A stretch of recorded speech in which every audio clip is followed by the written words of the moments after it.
Hello বন্ধুরা, তোমাদের সকলকে বেসিক ম্যাথস এর সুমন ইউটিউব চ্যানেলে স্বাগত। তো আজকে ক্লাসে আমি তোমাদের এসএসসি জিডির 7ই ফেব্রুয়ারি 2025 এর সেকেন্ড শিফটে আসা ম্যাথের কোশ্চেন গুলো সলভ করাবো। তো চলো আজকে ক্লাসটা শুরু করি। আচ্ছা, কি বলছে দেখো, বলছে x to the power 2.5 by y to the power 1.5 into z to the power 3.5 ও মানে এইটা একটা আর এই পুরোটা একটা, এদের তৃতীয় সমানুপাতি কত? আচ্ছা, তৃতীয় সমানুপাতি বের করার ডাইরেক্ট একটা ফর্মুলা আছে। তৃতীয় সমানুপাতি বের করার ডাইরেক্ট ফর্মুলাটা কি? তৃতীয় সমানুপাতি সমান সমান হয় যেই দুটো দিয়েছে মানে দ্বিতীয় তার স্কোয়ার বাই প্রথম, এইভাবে আমি ডাইরেক্ট করতে পারি। অথবা কি আমি ধরছি তৃতীয় সমানুপাতিটা x, তার মানে প্রথম বাই দ্বিতীয়, মানে দ্বিতীয় যে সংখ্যাটা সেটা সমান সমান দ্বিতীয়টা বাই তৃতীয়টা, এভাবেও আমি করতে পারি। দেখো সে একই হবে, তৃতীয় সমান সমান দ্বিতীয়টা তার স্কোয়ার বাই প্রথমটা। তাহলে এখানে তৃতীয় সমানুপাতিটা কত হবে? সমান সমান দ্বিতীয়টা তার স্কোয়ার বাই প্রথমেরটা। দ্বিতীয়টা কত ছিল? x to the power 0.25 into y to the power 0.25 by ওইটা ছিল, আমি পুরোটা তলায় দিয়ে দিলাম, by z to the power minus 0.25 তার স্কোয়ার ডিভাইডেড বাই প্রথমটা কত ছিল? এইটা ছিল, মানে কত? x টু দি পাওয়ার 2.5, আচ্ছা, into z to the power 3.5 টা উপরে করে দিই, z to the power 3.5 by y to the power 1.5। আচ্ছা, এই পুরোটা স্কোয়ার করলে কত? মানে সবার সাথে 2 গুণ হবে, তাহলে x টু দি পাওয়ার 0.25 এর সাথে 2 গুণ করলে কত হবে?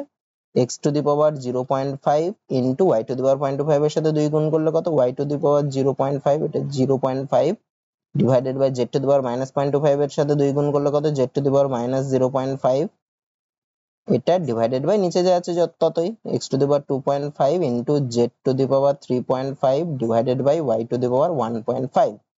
আচ্ছা, এই পাশে লিখছি, হ্যাঁ, এটা ইজিক্যাল টু কি লিখতে পারি? আমি এটাকে উপরেরটা বাই নিচেরটা এরকম ভেঙে নিই, তাহলে x to the power 0.5 into y to the power 0.5 divided by z to the power minus 0.5 into ভাগেরটা উল্টে দিলে গুণ করলে কি হয়? উল্টে যায়, তাহলে into y to the power 1.5 টা নিচে ছিল উপরে চলে যাবে by x to the power 2.5 into z to the power 3.5। আচ্ছা, x কোথায় কোথায় আছে? x আছে এখানে, x আছে এখানে।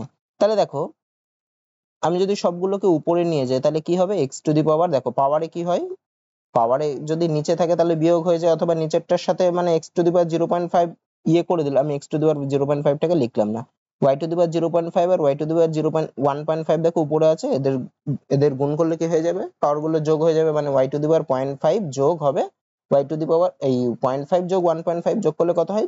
y স্কয়ার হয়ে যাবে, মানে y টু দি পাওয়ার 2 হয়ে যাবে। 0.5 আর 1.5 যোগ করলে 2 হয়, মানে y স্কয়ার ডিভাইডেড বাই, আচ্ছা, x টু দি পাওয়ার 2.5 ছিল আর উপরে x টু দি পাওয়ার 0.5 ছিল, তাহলে এইটাকে যদি আমি নিচে আনি তাহলে কি হয়ে যাবে? নিচে চলে আসবে x to the power 2.5 minus 0.5, মানে হবে x টু দি পাওয়ার, আচ্ছা আমি ভেঙে ভেঙে করি, হ্যাঁ, 2.5 minus 0.5 into z to the power minus 0.05 into z to the power 3.5, এটা গুণ আছে, দুটোই নিচে গুণ আছে, তার মানে কি হবে? পাওয়ার গুলো যোগ হয়ে যাবে, মানে z to the power minus 0.5 into, আচ্ছা এটা প্লাস, সরি, প্লাস 0.35, তাহলে করলে কত হয়? উপরে হবে y square divided by x to the power 2.5 থেকে 0.5 বাদ দিলে কত হবে? x square into z to the power minus 0.5 আর প্লাস 3.5 করলে কত? z কিউব হবে, মানে y square by x square into z cube, মানে y square by x square into z cube, মানে অপশন সি হবে। তো দেখো অঙ্কটা কিন্তু ভালোই কঠিন ছিল, এরকম টাইপের অঙ্ক কিন্তু আগের সেটগুলোতে আসেনি, এটাতে এসছে একটু অন্য টাইপের অঙ্ক ছিল।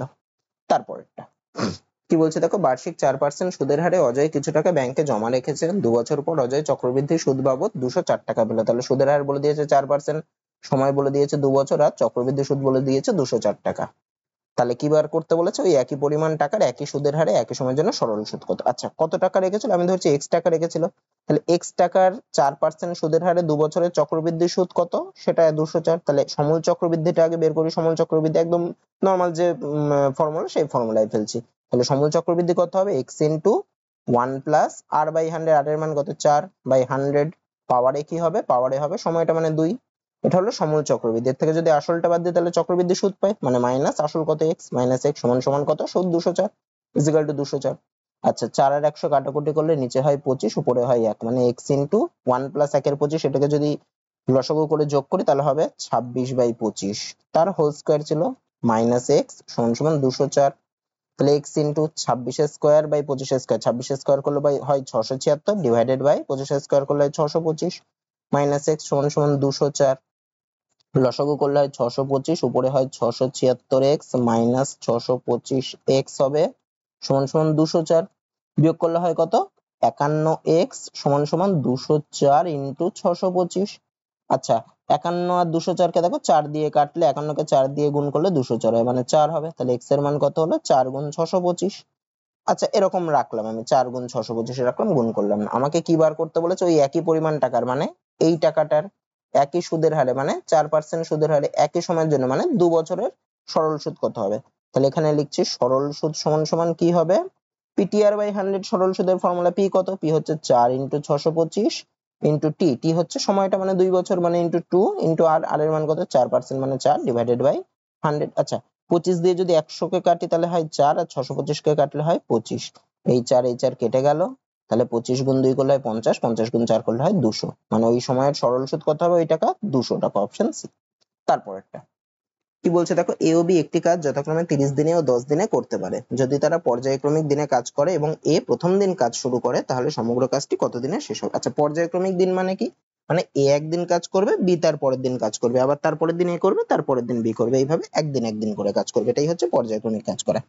আচ্ছা এ একটি কাজ 30 দিনে শেষ করতে পারে, এ কাজ শেষ করে 30 দিনে আর বি কাজ শেষ করে 10 দিনে। আচ্ছা আমি মোট কাজটা যখন বের করব, মোট কাজটা কি করব, এই যে যত দিনে করে তাদের সেই দিনগুলোর লসাগু করব, মানে 30 আর 10 এর লসাগু কত হয় 30। আমি ধরছি মোট কাজটা হচ্ছে 30টা কাজ, মোট কাজ করবে হচ্ছে 30টা। তাহলে দেখো এ 30 দিনে করে 30টা কাজ, মানে এ একদিনে কতগুলো করবে 30 বাই 30 মানে একটা কাজ, তাহলে এ একদিনে করবে একটা কাজ। আর বি কি করে 10 দিনে করে 30টা কাজ, তাহলে বি একদিনে কতগুলো করবে 10 দিনে যদি 30টা করে একদিনে করবে 30 বাই 10, মানে বি একদিনে করবে 3টে কাজ। আচ্ছা এইবার কি বলেছে একটু পড়ে নি, যদি তারা পর্যায়ক্রমিক দিনে কাজ করে এবং এ প্রথম দিন কাজ করে, তাহলে এ প্রথম দিন কাজ করবে, বি দ্বিতীয় দিন কাজ করবে, আবার এ তৃতীয় দিন কাজ করবে, সি বি চতুর্থ দিন কাজ করবে, এইভাবে কাজ করবে। তাহলে এ প্রথম দিনে করে কটা কাজ, একটা কাজ। বি দ্বিতীয় দিনে করে কটা কাজ, 3টে কাজ। তাহলে এ আর বি মিলে দুদিনে, প্রথম দিন আর দ্বিতীয় দিন, তাহলে এ আর বি মিলে 2 দিনে কতগুলো কাজ করে, 2 দিনে করে এ করছে একটা, বি করছে 3টে, মানে 4টে। আবার পরের 2 দিনেও কতগুলো করবে 4টে, আবার তার পরের 2 দিনেও কতগুলো করবে 4টে, এইভাবে কতগুলো এ আর বি মিলে 2 দিন করে যদি আমি বের করি আমার টোটাল কতগুলো কাজ 30টা, আমার 2 দিনে হচ্ছে 4টে কাজ। তাহলে এইভাবে আমাকে 30 এর কাছে যেতে হবে। তাহলে দেখো 4 কে কত দিয়ে গুণ করলে 30 এর কাছে হয়, 7 দিয়ে গুণ করলে। তার মানে দেখো তারা 4 গুণ 7টা কাজ করবে, মানে 28টা কাজ করবে কত দিনে, 2 দিনে যদি 4টে কাজ করে 4 এর সাথে 7 গুণ করেছি, মানে কত দিনে করবে 2 গুণ 7 দিনে করবে, মানে কত দিনে 14 দিনে। তাহলে তারা এ আর বি মিলে এইভাবে 14 দিন যদি কাজ করে তাহলে কাজ হবে 28টা। তাহলে 14 দিন পর আর কতগুলো কাজ পড়ে থাকবে, কাজ তো করতে হবে 30টা, 28টা হয়েছে মানে আরো দুটো কাজ পড়ে থাকবে। তাহলে 15 নম্বর দিনে কে কাজ করবে, 15 নম্বর দিনে আবার এ কাজ করবে। তাহলে 15 নম্বর দিনে এ 15 নম্বর দিনে কটা কাজ করে, এ তো একটা কাজ করে, কাজ বাকি আছে দুটো, তাহলে এ আরো একটা করলো, তাহলে হলো কতগুলো 29টা কাজ, তাহলে আরো এখানে একটা কাজ বাকি। সেই কাজটা কে করবে, বি করবে 16 নম্বর দিনে। তাহলে বি দেখো একদিনে 3টে কাজ করে, তাহলে বির বাকি রয়েছে একটা কাজ। তাহলে বি যদি 3টে কাজ করে একদিনে, তাহলে বির একটা কাজ করতে কতদিন লাগবে, 1/3 দিন, মানে বি 16 নম্বর দিনে আরো কত দিনে কাজটা শেষ করবে, 1/3 দিনে। তাহলে মোট কাজ মোট কত টাইম লাগলো, এ আর বি মিলে 14 দিন করেছিল, তার পরের দিনে একদিন করলো হচ্ছে এ, মানে 14 যোগ 1, তারপরে আবার বি করলে 1/3 দিন, মানে 14 যোগ 1 যোগ 1/3, মানে 14 এর 15, 15 যোগ 1/3 মানে 15 পূর্ণ 1/3 দিনে কাজটা শেষ হবে, মানে অপশন বি। তারপরটা কি বলছে দেখো, রবির আয় রামের আয়ের থেকে 24% বেশি, তাহলে রামের আয় রবির আয়ের থেকে কত শতাংশ কম। আচ্ছা দেখো এটা খুব ভালো অঙ্ক, রবির আয় রামের আয়ের থেকে, যার আয়ের থেকে সেটাকে আমি ধরবো, আমি ধরছি রামের আয় হচ্ছে 100 টাকা, পার্সেন্টেজের অঙ্ক 100 ধরে করলেই সুবিধা। তাহলে রামের আয় যদি 100 টাকা হয় তাহলে রবির আয় কত, রবির আয় তো ওর থেকে বলেছিল 24% বেশি, মানে এর আয় যদি 100 হয় ওর আয় আরো 24 বেশি, মানে কত হবে আরো 24 বেশি, মানে 100 যোগ 24 মানে 124 টাকা। আমাকে কি বার করতে বলেছে, রামের আয়টা, মানে এই 100 টাকাটা রবির আয়ের থেকে কতটা কম, মানে 124 এর থেকে কত কম। তাহলে 124 এর থেকে কত কম, 24 কম, তবে তো 100 হয়। তাহলে তাহলে কতটা কম, কত পার্সেন্ট কম হবে, 24 টাকা যতটা কম ডিভাইডেড বাই যার আয়ের থেকে, মানে রবির আয়ের থেকে, মানে 124 ইন্টু 100%, যেহেতু কত শতাংশ বলেছে তাই পার্সেন্টেজ জানতে হবে। আচ্ছা 124 আর 24 কে যদি 4 দিয়ে কাটি তাহলে হয় 3 আর 1, আর এখানে হবে 6, তাহলে 6 আর 100 গুণ করলে হয় 600 বাই 31 এত পার্সেন্ট কম, তাহলে কত শতাংশ কম? 600/31%, মানে অপশন এ। তারপরেরটা কি বলছে দেখো, 50 কিমি/ঘন্টা গতিবেগে গেলে চণ্ডীগড় থেকে অমৃতসর যেতে সময় লাগে 4.5 ঘন্টা। ভালো কথা। তারপরে কি বলছে দেখো, যাত্রাপথের সময় 30 মিনিট কম করতে হলে গতিবেগ কত কিমি/ঘন্টা বাড়াতে হবে? আচ্ছা, 4.5 ঘন্টা মানে কত? 4.5 ঘন্টা মানে আমি লিখতে পারি কি, মানে 4 ঘন্টা 30 মিনিট, 4.5 ঘন্টা মানে কি 4 ঘন্টা 30 মিনিট, এটা আমরা জানি। আচ্ছা, তাহলে যাত্রাপথের সময় 30 মিনিট কম করব, মানে যেই সময়টা 4.5 ঘন্টা 4 ঘন্টা 30 মিনিট লাগতো, 30 মিনিট কম করলে এখন কতটা লাগবে? 4 ঘন্টা লাগবে। তাহলে কম সময় কম করছি মানে কি আমাকে গতিবেগ বাড়াতে হবে।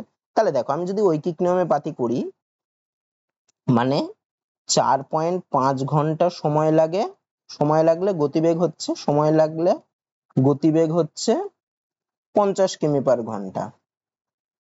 ঠিক আছে, তাহলে 1 ঘন্টা সময় লাগবে যখন গতিবেগ কি 1 ঘন্টা সময় মানে সময় কম লাগছে, তার মানে গতিবেগ নিশ্চয়ই বেশি, এখানে ব্যস্ত সম্পর্ক। তাহলে গতিবেগ কত হবে? 50 × 4.5 কিমি/ঘন্টা। আমার এবার কত? 4 ঘন্টা সময় লাগছে, তাহলে 4 ঘন্টা সময়টা কি 1 এর থেকে বেশি সময়, তার মানে এর গতিবেগটা 1 ঘন্টায় যেতে গেলে যেই গতিবেগটা লাগতো 4 ঘন্টায় যেতে গেলে তার থেকে কম গতিবেগ লাগবে। তাহলে 40 × 4.5 ডিভাইডেড বাই 4 কিমি/ঘন্টা। এই পয়েন্টটা তুলে দিলাম, তাহলে নিচে গুণ 10, এই শূন্য কেটে গেল। আচ্ছা, তাহলে কত হচ্ছে? 5 × 45 করলে 5 × 5 = 25, 5 হাতে 2, 4 × 5 করে দিয়ে 22, এটা বাই 4। আচ্ছা, এটাকে যদি আমি ভাগ করি কত হয়? প্রথমে 5 বার যাবে হয় 20, তারপরে হচ্ছে 25, মানে 6 বার দিলে হয় 24, তারপরে 1 মানে পয়েন্ট নিলে হয় 0, 4 দুগুণে হয় 8, 2 0 মানে 5।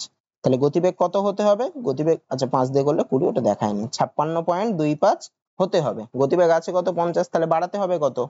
বাড়াতে হবে তাহলে 56.25 লাগবে। তাহলে 50 থেকে আরো কত বাড়ালে 56.25 হয়? আরো 6.25 বাড়ালে। তাহলে গতিবেগ কত কিমি/ঘন্টা বাড়াতে হবে? গতিবেগ 6.25 কিমি/ঘন্টা বাড়াতে হবে। তারপরেরটা কি বলছে দেখো, একটি ক্লাসের 35 জন ছাত্রের গড় বয়স 15 বছর। তাদের শিক্ষকের বয়স যোগ করা হলে সকলের গড় বয়স 1.25 বছর বৃদ্ধি পায়। আচ্ছা দেখো, তাদের শিক্ষকের বয়স যোগ করা হলে টোটাল কতজন হচ্ছে ছাত্র আর শিক্ষক মিলে? ছাত্র রয়েছে 15 জন, আর শিক্ষক একজনকে যোগ করলাম, তাহলে কতজন হলো? 36 জন। তাহলে 36 জনের গড় বয়স কত বাড়ছে? 1.25। তাহলে 36 জনের বয়স কতটা বাড়ছে, মানে শিক্ষকের বয়স ওদের গড় বয়সের থেকে কত বছর বেশি? 36 গুণ 1.25, যতটা বাড়ছে ততটা। আচ্ছা, এই পয়েন্টটা যদি আমি তুলে দিই তাহলে বাই 100 হয়, 25 দিয়ে কাটলে হয় 4, এখানে কাটলে হয় 5, 4 আর 36 কে কাটলে হয় 9, মানে 45। আচ্ছা দেখো, তাহলে শিক্ষকের বয়স হচ্ছে এই 35 জনের যে গড় বয়স ছিল তার থেকে আরো 15 বছর, তার থেকে আরো এই 35 জনের যে গড় বয়স ছিল তার থেকে আরো 45 বছর বেশি। তাহলে শিক্ষকের বয়স কত হবে? 35 জনের যে গড় বয়স মানে 15 যোগ 45, মানে কত? শিক্ষকের বয়স 60 বছর। আচ্ছা, এভাবে যদি না বুঝতে পারো, এমনি পাতি যে নিয়ম সেভাবেও করতে পারো। 35 জনের গড় বয়স বলেছে 15 বছর, তাহলে 35 জনের বয়সের সমষ্টি কত? 35 × 15 গুণ করলে কত? 5 15 75 এর 5 হাতে 7, 3 15 45 এর সাথে 52। আচ্ছা, শিক্ষকের বয়স যদি যোগ করি তাহলে কতজন হয়? 36, আর গড় বয়স কত? 1.25 বছর বৃদ্ধি পেয়েছে, মানে আগে ছিল 15 বছর, এখন 1.25 বেড়েছে, মানে 36 জনের গড় বয়স কত? 15 যোগ 1.25 করলে কত হয়? 16.25। তাহলে 36 জনের গড় বয়স যদি 16.25 হয়, 36 জনের বয়সের সমষ্টি কত? 36 × 16.25, পয়েন্টটা তুলে দিই, বাই 100 হবে। আচ্ছা, 5 দিয়ে কাটলে হয় 20, এখানে হবে তাহলে 5 দুগুণে 3 5 15, 1 2 5 দুগুণে 10, 2 5 5, আবার 5 দিয়ে কাটলে হয় 4, এখানে হয় 6, 2 5 5, 4 দিয়ে 36 কে কাটলে হয় 9, মানে কত হচ্ছে? 5 নং 45 এর 5 হাতে 4, 6 নং 54 4 58। তাহলে দেখো, 35 জন মানে ছাত্রদের বয়সের সমষ্টি হচ্ছে 525, আর ছাত্র আর শিক্ষক মিলিয়ে হচ্ছে 585। তাহলে ছাত্র আর শিক্ষকের মোট বয়সের থেকে যদি আমি ছাত্রদের বয়সটা বাদ দিই তাহলে শিক্ষকের বয়স পেয়ে যাবো, মানে শিক্ষকের বয়স কত হবে? 585 মাইনাস 525 করলে 60। এভাবেও করতে পারো বুঝতে কোনো রকম অসুবিধা হলে। ঠিক আছে, আমি দুরকমই দেখিয়ে দিলাম। তারপরেরটা, আচ্ছা এটাও দেখো সেম টাইপের অঙ্ক দিয়েছে, বলছে কি 40 জন ছাত্রের গড় বয়স 12 বছর। যদি তাদের শিক্ষকের বয়স যোগ করা হয় তাহলে সকলের গড় বয়স হয় 13 বছর। শিক্ষকের বয়স কত বছর? এটাও দুরকম ভাবে, আগে যেই দুরকম ভাবে করালাম সেভাবে করতে পারো। তাহলে দেখো, 40 জন ছাত্রের গড় বয়স বলেছে 12 বছর, আর শিক্ষকের বয়স যোগ করলে গড় বয়স 13 বছর হয়, মানে গড় বয়স কতটা বাড়লো? 12 বছর ছিল 1 বছর বাড়লো। তাহলে শিক্ষকের বয়স এদের গড় বয়সের থেকে কত বছর বেশি? আচ্ছা, শিক্ষককে নিয়ে তাহলে কতজন আছে? 41 জন আছে, তাহলে 41 গুণ 1, এত বছর বেশি শিক্ষকের বয়স, তাহলে কত হয়? 41 হয়। আচ্ছা, আর ওদের গড় বয়স কত ছিল? 12, তাহলে শিক্ষকের বয়স কত হবে? 12 বছরের থেকে আরো 41 বছর বেশি, মানে 12 যোগ 41 করলে কত হয় 53 বছর। আচ্ছা, আর যদি এমনি পাতি নিয়ম যেটা সেটাতে করি, তাহলে দেখো 40 জন ছাত্রের গড় বয়স বলেছে 12, তাহলে 40 জন ছাত্রের সমষ্টি কত, 40 গুণ 12 করলে কত হয় 4 12 48 মানে 480। শিক্ষকের বয়স যোগ করলে এখন কতজন হবে 41, তাদের গড় বয়স কত 13, মানে 41 জনের মোট বয়স কত 41 গুণ 13 করলে কত হয় 13 কে 13 3 হাতে 1 4 13 52 কে 53। তাহলে দেখো এই 41 জনের মানে শিক্ষককে নিয়ে যে মোট বয়স তার থেকে যদি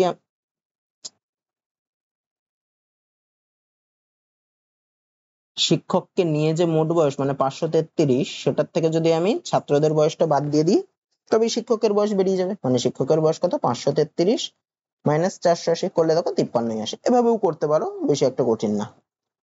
তারপরটা কি বলছে দেখো, 18 ও 98 এর মধ্য সমানুপাতি 2a + 6 হলে 6 এর মান কত। দেখো মধ্য সমানুপাতির একটা ফর্মুলা আছে, দুটো সংখ্যার মধ্য সমানুপাতি কত, √ সংখ্যা দুটোর গুণফল, মানে 18 × 98। আচ্ছা 18 কে যদি আমি একটু ভাঙে দেখো কি হয়, 2 গুণ 9 হয়, আর 98 কে ভাঙলে দেখো 2 গুণ 49 হয়। তাহলে দেখো এখানে রুটের মধ্যে দুটো 2 মানে একটা 2 বেরোয়, গুণ রুটের মধ্যে 9 মানে 3 বেরোয়, গুণ রুটের মধ্যে 49 মানে 7 7 49 7 বেরোয়। তাহলে এর মান কত, 3 দুগুণে 6 6 7 42। দেখো মধ্য সমানুপাতি বলে দিয়েছে 2a + 6, তার মানে কি পেলাম 2a + 6 সমান সমান হচ্ছে 42। তাহলে 2a সমান সমান কত হবে, 42 - 6 মানে 36, 2 আর 36 কে কাটলে 18, মানে এর মান হলো 18, মানে অপশন সি হবে।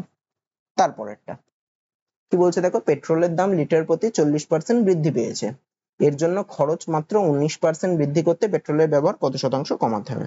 আচ্ছা কি বলছে দেখো, পেট্রোলের দাম লিটার প্রতি 40% বৃদ্ধি পেয়েছে, আমি ধরলাম আগে পেট্রোলের দাম ছিল 100 টাকা পার লিটার, এখন 40% বৃদ্ধি পেয়েছে, মানে এখন দাম হয়েছে কত 140 টাকা পার লিটার।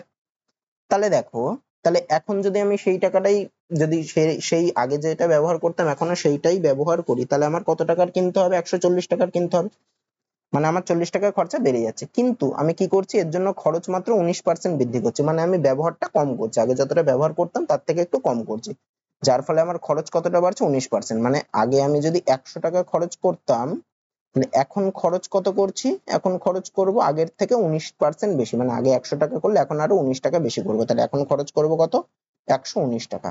তাহলে পেট্রোলের ব্যবহার কত কমাতে হবে, তাহলে আগে এখন দাম হচ্ছে 140, কিন্তু আমি খরচ করছি দেখো 119, তাহলে কতটা কমাচ্ছি, 140 থেকে 119 বাদ দিতে হবে, তাহলে কত কমাচ্ছি, কমাচ্ছি হচ্ছে 21 কতর মধ্যে 140 এর মধ্যে, কারণ এখন দাম হচ্ছে 140। তাই জন্য পেট্রোলের ব্যবহার কত শতাংশ কমাতে হবে, যতটা কমাতে হবে মানে 21 টাকা ডিভাইডেড বাই কত টাকার মধ্যে 140 টাকার মধ্যে, আর পার্সেন্টেজ মানে ইনটু 100 এত পার্সেন্ট। আচ্ছা একটা শূন্য কেটে গেল, 7 দিয়ে কাটলে হয় 2, আর এখানে হয় 3, 2 আর 10 কে কাটলে হয় 5, মানে 15%, মানে কত শতাংশ কমাতে হবে 15%। তারপরেরটা কি বলছে দেখো, একটি রম্বসের কর্ণদ্বয় যথাক্রমে 4 মিটার ও 6 মিটার, তাহলে রম্বসটির ক্ষেত্রফল কত। আচ্ছা রম্বস কিরকম দেখতে হয়, রম্বস হচ্ছে এরকম, রম্বসের কি হয়, 4টি বাহুই সমান হয় কিন্তু একটা কোণ সমকোণ না, আর এই বিপরীত কোণগুলো সমান হয়।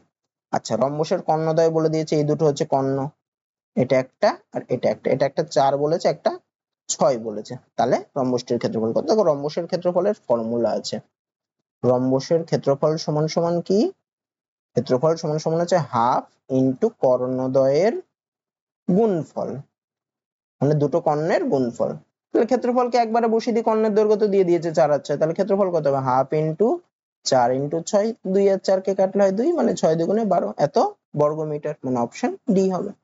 তারপরটা কি বলছে দেখো, 154টি চেয়ার বিক্রি করে প্রমোদের 54টি চেয়ারের বিক্রয় মূল্যের সমান লাভ হয়েছে, তার লাভের হার কত শতাংশ। দেখো এটা শর্টেও করতে পারে, আমি একটু এক্স ধরে করি, আমি ধরছি একটা চেয়ারের বিক্রয় মূল্য হচ্ছে এক্স টাকা, তাহলে কতগুলো চেয়ার বেচেছে 154টা, তাহলে একটা চেয়ারের বিক্রয় মূল্য এক্স হলে 154টা চেয়ারের বিক্রয় মূল্য কত হবে 154x, আর কতটা চেয়ারের বিক্রয় মূল্য সমান লাভ হচ্ছে 54টা চেয়ারের, তাহলে 54টা চেয়ারের বিক্রয় মূল্য কত হবে 54x। আচ্ছা তাহলে এখানে দেখো, এখানে বিক্রয় মূল্য টোটাল 154টা চেয়ারের কত পেলাম 154x, তা লাভ হয়েছে কত 54টা চেয়ারের বিক্রয় মূল্য সমান মানে 54x, তাহলে লাভ সমান সমান হচ্ছে 54x। তাহলে ক্রয় মূল্য কত 154টা চেয়ারের, ক্রয় মূল্য হবে কত, বিক্রয় মূল্য থেকে যদি আমি লাভটা বাদ দিই তবেই ক্রয় মূল্য পাবো, 154x মাইনাস 54x কত হয় 100x হয়। তাহলে লাভের হার সমান সমান কত, লাভের হার সমান সমান হচ্ছে লাভ মানে 100, লাভ কত 54x, মানে 54x ডিভাইডেড বাই ক্রয় মূল্য কত 100x ইন্টু 100%, পার্সেন্টেজে আনতে হবে তাই 100 দিয়ে গুণ করছি, এই এক্স কেটে গেল, 100 কেটে গেল, তার লাভের হার হচ্ছে 54%, মানে অপশন এ হবে। তারপরেরটা কি বলছে দেখো, 340 মিটার ও 360 মিটার দৈর্ঘ্যের দুটি ট্রেন যথাক্রমে 80 কিমি পার ঘন্টা ও 90 কিমি পার ঘন্টা গতিবেগে একই দিকে যাচ্ছে। ট্রেন দুটো দেখো একই দিকে যাচ্ছে, মানে এও এইদিকে যাচ্ছে, এই ট্রেনটাও এইদিকে যাচ্ছে। আচ্ছা, যার গতিবেগ বেশি সেই ট্রেনটা পিছনে রয়েছে, আর যার গতিবেগ কম সেই ট্রেনটা আগে রয়েছে, তবেই পিছন থেকে এসে ও অপর ট্রেনটিকে ওভারটেক করে যাবে, অতিক্রম করবে, কারণ ওর গতিবেগ বেশি তাই। আচ্ছা, ট্রেন দুটোর গতিবেগ বলে দিয়েছে দেখো, একটা 80 কিমি পার ঘন্টা, একটা 90 কিমি পার ঘন্টা। তো যেহেতু ট্রেন দুটো একই দিকে যাচ্ছে, এক্ষেত্রে নেট গতিবেগটা কত হবে? বেশি গতিবেগ মাইনাস কম গতিবেগ, মানে 90 মাইনাস 80 সমান সমান কত? 10 কিমি পার ঘন্টা। তা কিমি পার ঘন্টা থেকে আমি মিটার পার সেকেন্ডে নেবো, তা মিটার পার সেকেন্ডে নিতে গেলে কি হয়? 5/18 দিয়ে গুণ করতে হয়, তাহলে 10 গুণ 5/18 এত মিটার পার সেকেন্ড। আচ্ছা, 2 দিয়ে কেটে আমার লাভ নেই, আচ্ছা 2 দিয়ে কাটি, তাহলে 9 হবে, এখানে 5 হবে, মানে কত হলো? 25/9 এত মিটার পার সেকেন্ড। মানে তারা পরস্পরকে 1 সেকেন্ডে অতিক্রম করে 25/9 মিটার, বা উল্টো কথায় বললে পরস্পরকে 25/9 মিটার অতিক্রম করে 1 সেকেন্ডে। আচ্ছা, পরস্পরকে অতিক্রম করবে মানে টোটাল কতটা দূরত্ব যাবে? পরস্পরকে অতিক্রম করবে কতটা দূরত্ব? ট্রেন দুটোর দৈর্ঘ্যের সমষ্টি। অতিক্রম করা মানে কতটা অতিক্রম করা? ট্রেন দুটোর দৈর্ঘ্যের সমষ্টি, মানে 340 যোগ 360 মানে 700। তাহলে দেখো, তারা 25/9 মিটার পরস্পরকে অতিক্রম করে হচ্ছে 1 সেকেন্ডে। তাহলে 1 মিটার পরস্পরকে অতিক্রম করবে 9/25 সেকেন্ডে, উল্টে যাবে। আর 700 মিটার পরস্পরকে অতিক্রম করবে মানে 9/25 ইন্টু 700 এত সেকেন্ডে। আচ্ছা, 25 দিয়ে কাটলে হয় 5, আর এখানে কাটলে হয় 1, 2 শূন্য 4 শূন্য, আবার 5 দিয়ে কাটলে হয় কত? 2, 2 শূন্য 8, 4 শূন্য 8, মানে 28 গুণ 9 এত সেকেন্ডে। আচ্ছা, এটাকে বলেছে দেখো তার কত মিনিট সময় লাগবে, তাহলে সেকেন্ড থেকে আবার মিনিট নিতে গেলে কি করতে হবে? 60 দিয়ে ভাগ করতে হবে, তাহলে এটা সমান সমান আমি কি লিখতে পারি? 28 গুণ 9 বাই 60 এত মিনিটে।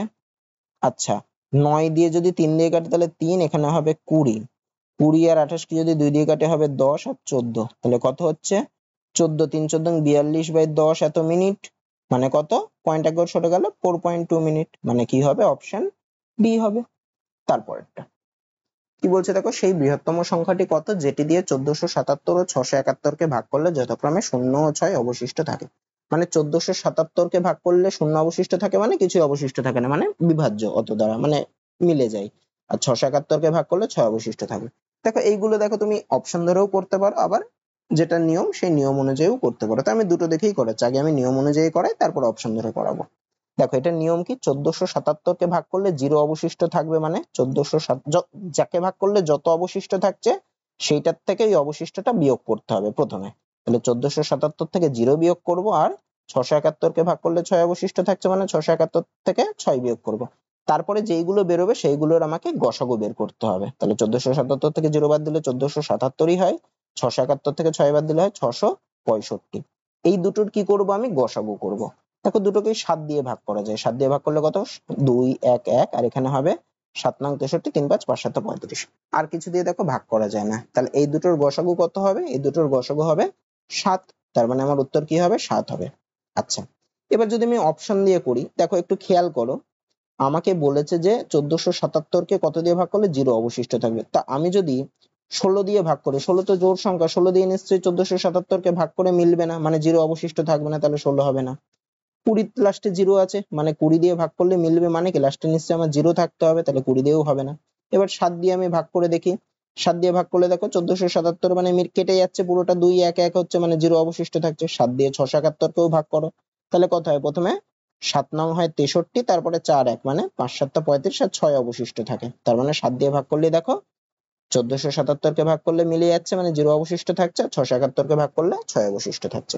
তারপরেরটা এটাও দেখো ঠিক সেম অঙ্ক, সেই বৃহত্তম সংখ্যাটি কত যেটি দিয়ে, তাহলে এটা আমি আগের যেই ফর্মুলা বললাম সেভাবে করি। তাহলে 943 কে ভাগ করলে 7 অবশিষ্ট থাকছে, 1957 কে ভাগ করলে 1 অবশিষ্ট থাকছে, মানে কত কতর গসাগু করব? 943 মাইনাস 7 আর 1957 মাইনাস 1, 943 মাইনাস 7 করলে কত হয়? 936, আর 1957 মাইনাস 1 করলে কত হয়? 1956।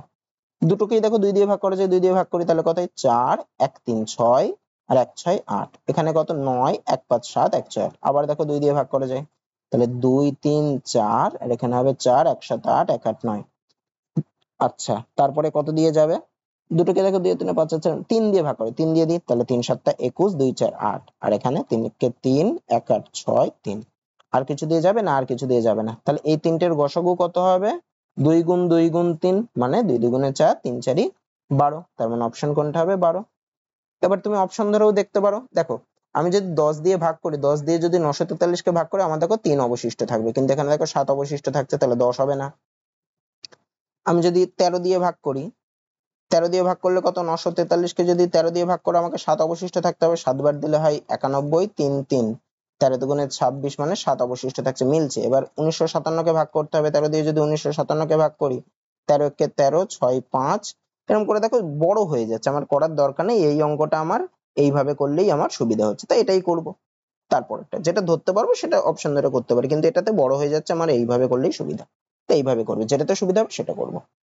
আচ্ছা কি বলছে দেখো, ঋষির কাছে 1224 টাকা আছে, সে এই টাকা তার দুই ছেলে বীর ও নিতিনের মধ্যে এমন ভাবে ভাগ করে দিল যাতে তারা তাদের প্রাপ্ত অর্থ বার্ষিক 4% চক্রবৃদ্ধি সুদের হারে ব্যাংকে রাখলে 12 ও 13 বছর পর সমপরিমাণ অর্থ ব্যাংক থেকে ফেরত পাবে। মানে ঋষি কত বছর, আচ্ছা ঋষি রেখেছে তার দুই ছেলে বীর আর নিতিনের নামে, তাহলে বীর কত বছর পরে পাবে? বীর পাবে 12 বছর পর, আর নিতিন কত বছর পাবে পরে পাবে? নিতিন পাবে 13 বছর পর। তার মানে দেখো, তার মানে নিতিনের টাকাটা 1 বছর, আবার কি বলেছে? সমপরিমাণ অর্থ, মানে মানে সুদাসলটা সমান পাবে। তাহলে দেখো বীরের টাকা খাটছে 12 বছর, নিতিনের টাকা খাটছে 13 বছর, কিন্তু তাও সমপরিমাণ পাচ্ছে। তার মানে বীরের নামে একটু বেশি টাকা রেখেছে, নিতিনের নামে একটু কম টাকা রেখেছে। তো কত টাকা বেশি রেখেছে? দেখো এখানে যখনই সময়ের তফাৎ 1 বছর, তখন কিভাবে কত টাকা রেখেছে? নিতিনের নামে যেই টাকাটা রেখেছে, বীরের নামে রেখেছে নিতিনের নামে টাকার 1 বছরের সুদাসলটা, ঠিক আছে? আচ্ছা তাহলে দেখো 4% চক্রবৃদ্ধি সুদ মানে কি? 4% মানে আমি লিখতে পারি 4/100, কাটাকুটি করলে হয় 1/25, মানে লিখতে পারি 1/25, তার মানে 25 টাকা যদি আসল রাখে, তাহলে সুদ দেবে কত? 4% হারে, মানে 1 টাকা সুদ দেবে। তাহলে সুদ আসল কত?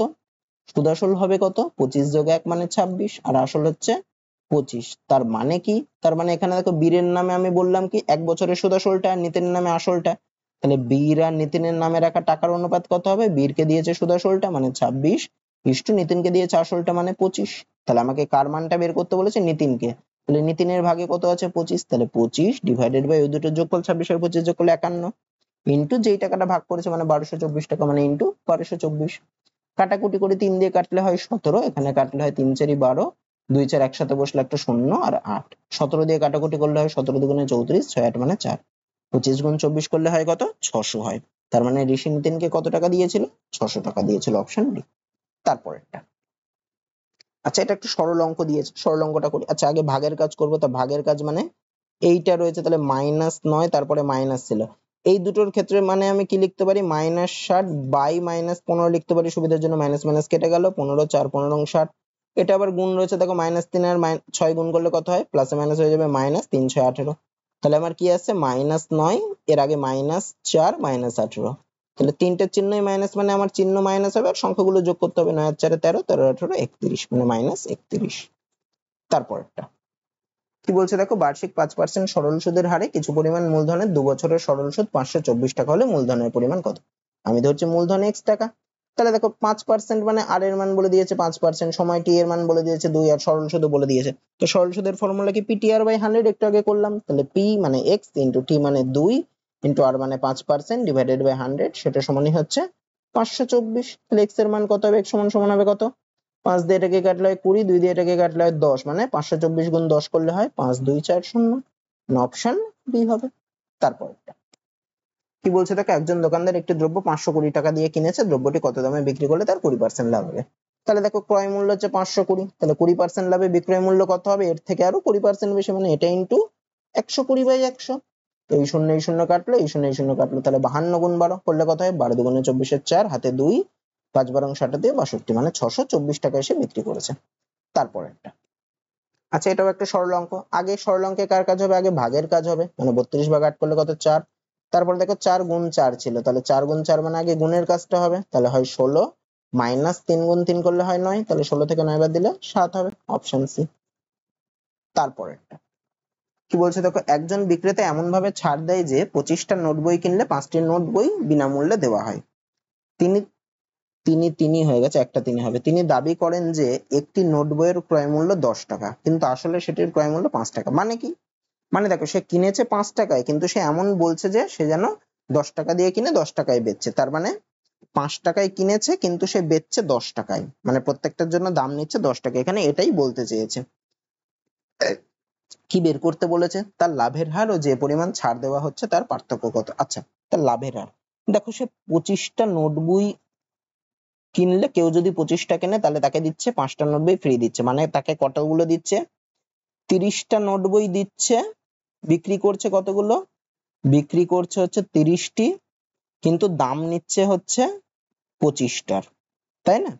তাহলে 30টা নোট বই সে যে বিক্রি করছে তার ক্রয় মূল্য কত? 30টা নোট বইয়ের প্রত্যেকটার আসল ক্রয় মূল্য হচ্ছে 5 টাকা। তাহলে প্রত্যেকটার 30টা নোট বইয়ের ক্রয় মূল্য কত? 30 গুণ 5 টাকা, মানে 150 টাকা। কিন্তু সে দাম পাচ্ছে কত? 25টা বইয়ের দাম নিচ্ছে, প্রত্যেকটার দাম নিচ্ছে কত? 10 টাকা করে। তাহলে 25টার বিক্রয় মূল্য কত হবে? মানে 25টার জন্য দাম কত নেবে? 25 গুণ 10 মানে 250 টাকা। তার মানে যেই বইটা সে 150 টাকা দিয়ে কিনছে, সেই যতগুলো বই সে 150 টাকা দিয়ে কিনছে ততগুলো বই সে 250 টাকা দিয়ে বিক্রি করছে। মানে ক্রয় মূল্য হচ্ছে 150 আর বিক্রয় মূল্য হচ্ছে 250। তাহলে লাভ কত হচ্ছে? লাভ হচ্ছে কত? বিক্রয় থেকে ক্রয় মূল্য বাদ দেওয়া, মানে 250 থেকে 150 বাদ দিলে 100। তাহলে লাভের হার কত?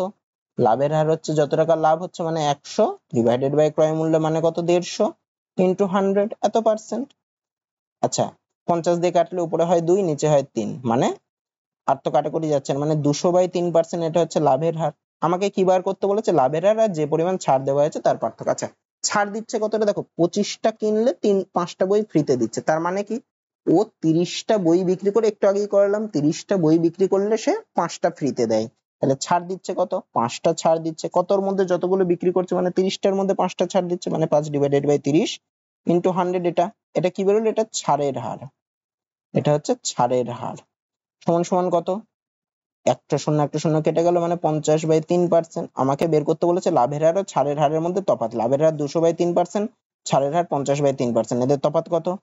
200/3 মাইনাস 50/3। লসাগু করলে 3ই হবে, মানে উপরে হবে 200 মাইনাস 150, মানে 200 মাইনাস 50 মানে 150। 3 আর 150 কাটলে হয় 50। তাহলে এই দুটোর তফাৎ কত পার্সেন্ট? 50%। অপশন এ হবে। তো এখানে দেখো, এখানে লেখাটা যেটা দিয়েছিল, তিনি দাবি করেন যে একটি নোট বইয়ের ক্রয় মূল্য 10 টাকা, আর কিন্তু আসলে ক্রয় মূল্য 5 টাকা। মানে সে 5 টাকা দিয়ে কিনছে কিন্তু দাবি করছে আমি ক্রয় মূল্যেই বেচছি, অথচ 10 টাকার, মানে 10 টাকা করে নিচ্ছে। এটাই এখানে বলতে চেয়েছে। ঠিক আছে, এটা ইংলিশে ছিল তো ট্রান্সলেট করতে একটু অসুবিধা হয়েছে। তো এইভাবেই এটা ধরতে হবে। তো আজকের ক্লাসটা এত দূরই থাকছে। তো আশা করি তোমাদের ক্লাসটা ভালো লেগেছে। ক্লাসটা যদি ভালো লেগে থাকে তাহলে ভিডিওটাতে একটা লাইক করে দিও, আর এই চ্যানেলে নতুন হলে এই ধরনের ক্লাস পেতে গেলে চ্যানেলটাকে অবশ্যই সাবস্ক্রাইব করে নিও। তো আজকে এত দূরই থাকছে, দেখা হচ্ছে পরের ভিডিওতে।